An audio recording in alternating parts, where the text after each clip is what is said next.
What's good, people? Welcome back to 8 Count. In today's video, I'm taking a look ahead to Saturday night's main event between Charles Olivera and Justin Gaichi for the UFC lightweight strap. I cannot wait for this fight, guys. It's such an intriguing one. So many different variables which really could change the outcome of this fight. As always, if you enjoyed the video, please leave a like up. It means an awful lot to me. Subscribe to the channel so you don't miss any of the upcoming content. I've already done 2 videos this week. One taking a look at Katie Taylor, Amanda Serrano, Oscar Valdez versus Shakur Stevenson in the boxing. I also did a video yesterday giving you my reaction to Chito Vera versus Rob Font, which happened last weekend. If that's something you might be interested in, be sure to go check that out. Tomorrow we've got a video where I'm going to be giving you my prediction for Rose Namajunas against Carla Esparza. So yeah, be sure to subscribe to the channel so you don't miss any of those videos. But let's get straight into this one, guys. Cannot wait. Super intriguing fight. I'm going to be giving you my prediction at the end. Charles Olivera against Justin Gaichi, the champ against the #1 ranked lightweight in the world right now. So many different ways this could play out. Let's start with the champ. He's 32, 8-0, won no contest. He's currently on a 10-fight win streak, which dates back to 2018. Just phenomenal. The man is a serial finisher. 20 wins by submission, 9 wins by KO.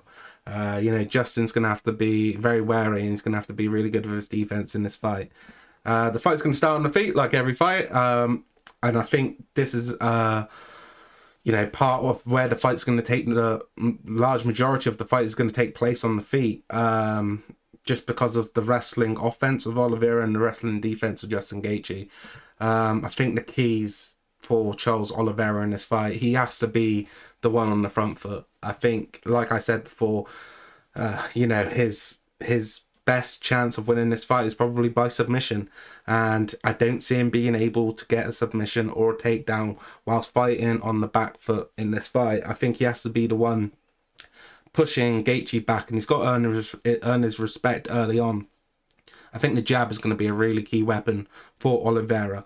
I think, with the jab, he's going to be able to disrupt the timing of Justin Gaichi, and he's also going to be able to establish his range. In this fight, he doesn't really have to worry about the takedown of Justin Gaethje, as he's not a fighter who ever really looks for one. I think he's shot for one in his entire UFC career, and he didn't get it. But I think he's going to be able to throw kicks without too much hesitation. And for me, it's going to be more about throwing those sort of ranging strikes. So whether it be the jab or with the kicks, he's going to have to be throwing teeps at the middle, which I think could be really dangerous for Justin Gaichi. He's also going to be able to throw the leg kicks if he wants. I don't think he wants to get in a trade in leg kicks with Justin Gaichi. Just seems like a bad idea to me. I think the distance is going to be really important in this fight. I don't think Charles Oliveira will have too much success if he allows Justin Gaichi to go on the inside. Obviously, Justin Gaichi is one of these rare fighters who is so dangerous on the inside, not only with, elbows, punches, and kicks. He's throwing kicks from the inside to the leg, which is so weird in some way. He's almost throwing them from inside the clinch. But yeah, he's got to be careful of that, and I think he needs to be able to keep the fight at his range, which I think is going to be a longer range, but he's got to be the one who's pushing Gaichi back.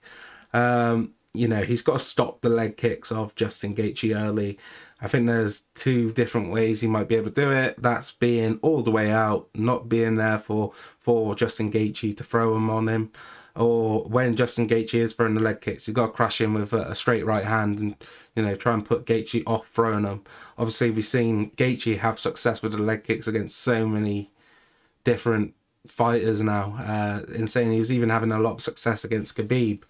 As I turn my page, I do think the knockout is there for Charles Oliveira. I think it's unlikely, and it's his least, what would you say? It's the least chance he's going to have to get the knockout. It's definitely the less likely of the ways he's going to win this fight.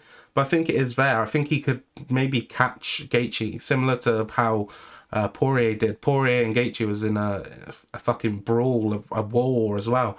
But you remember, Dustin was able to catch Justin. He wasn't able to put him out, but he was able to get the TKO stoppage.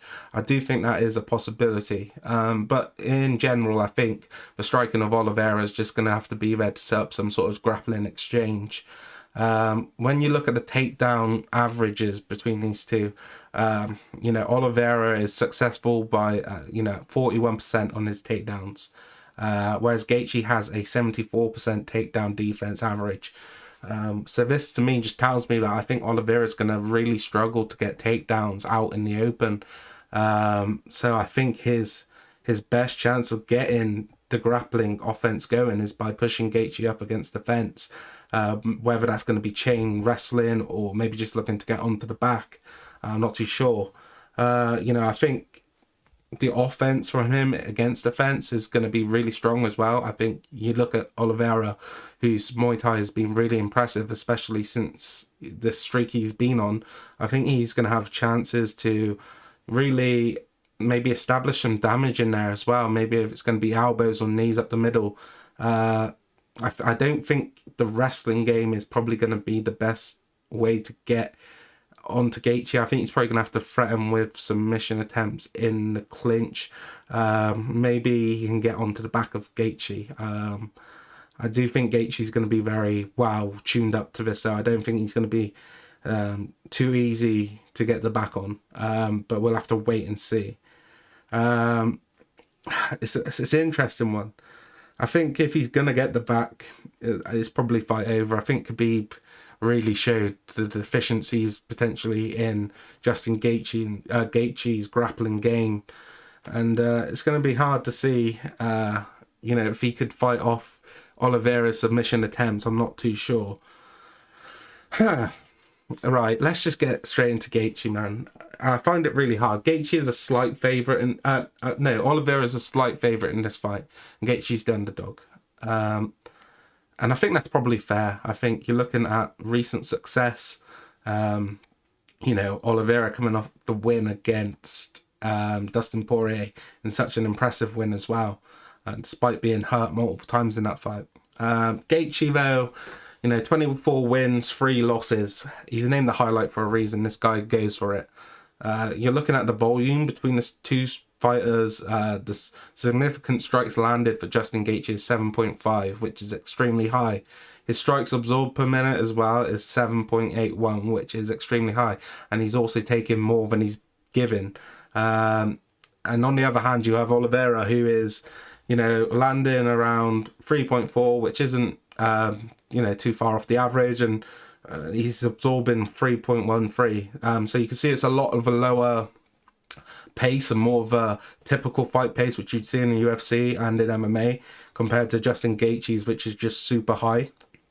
And I think Gaethje's got to use this to his advantage. A lot of people talk about how, earlier on in his career, Oliveira's been in positions where he's quit, and I think you've seen that, especially in the Paul Fowler fight, when Paul Fowler was able to finish him with elbows from inside Oliveira's guard.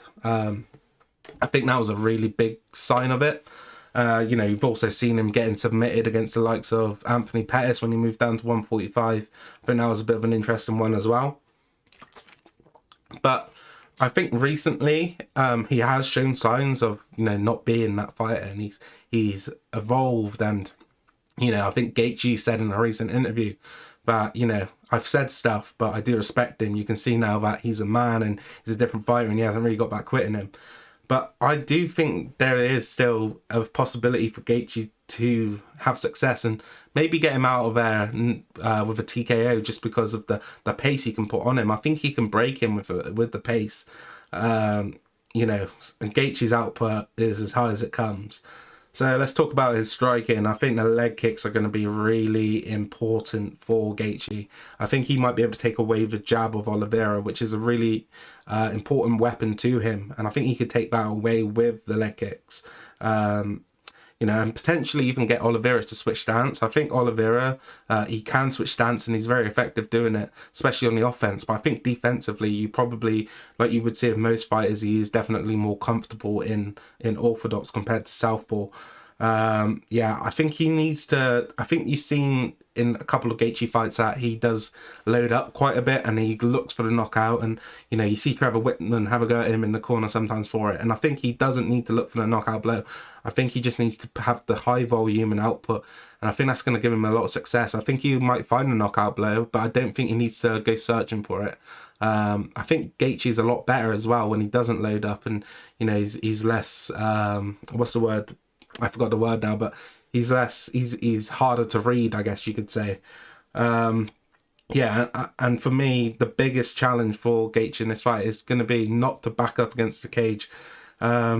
He's not normally a fighter who does so, but I think you see a lot of fighters versus Oliveira. He's got this ability to kind of, without being the heaviest handed guy in the division, he's got this ability of pressing people back up against the fence, which is really good. I think Gaichi isn't really a fighter who looks to go against back to the fence. We did kind of see it in the Khabib fight, and I guess you could say we saw it a little bit in the Tony Ferguson fight. You saw Tony Ferguson, a fighter who throws a high volume of strikes, was kind of leading the dance, but he was getting beaten up and tuned up by Justin Gaethje. So for me, he has to be the one holding the center of the ring. You know, so it's going to be a real battle for who can control the octagon, and I think that's probably going to decide the fight. I think he's also got to be very, he's got to be very like sort of traditional, and he's got to be very patient in this fight. I think he can't afford to go lunging in off balance, because you cannot give Oliveira the chance to latch on to any sort of submission, whether that be a guillotine or a Darce choke whilst, you know, in some sort of scramble. I think that's going to be really important. So let's get to my official prediction, guys. Before doing this video, I was pretty confident in Justin Gaethje to win this fight. Since, you know, I did the video now, I wrote down some notes beforehand and I checking out certain things. I feel more confident in Charles Olivera, but I'm going to stick with my original prediction. I think Gaichi has got too much volume for him. I think he's going to break him. I think he's going to break him in the third round.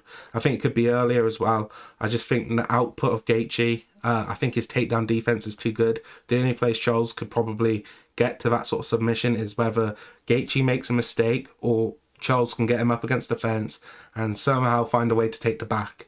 I don't think that's unbelievable, I think it's very possible, and it's, you know, it's a possibility that could happen. But I think Gaethje is going to be the one who's going to be leading the dance in this fight. I don't think Charles can take the damage which Gaethje's able to put out. I think you look at Justin Gaethje's opponents, they come out the ring looking like a different person. Well, come out the octagon looking like a different person. I think there's a lot of talk of Charles being over this quitting stage, and I think that's probably right. But I think we might see a bit of a throwback in this fight, because I think the pace which Gaethje's going to put on him, you know, I think a TKO in the third round is a very likely outcome. So that's going to be my pick, guys. Let me know down in the comments down below, you know, how you see this fight going. I think, you know, it is kind of a pick-em in my opinion right now. But, and like I said, I do feel a bit more on, you know, my Charles odds have come up since making this video. But like I said, let me know who you think's going to win down in the comments below. I'm really intrigued to find out, you know, what you guys are sort of thinking. Leave a like if you enjoyed the video. And tomorrow we got the Paige Van Zandt. Fucking hell, we got the Rose Namajunas versus Carla Esparza rematch video coming out. I'll be giving you my prediction on that fight. Like I said, already videos up from this week. Go check them out if you'd like to. Leave a like, subscribe to the channel, and I'll see you next time, guys. Take care of yourselves, alright? Peace.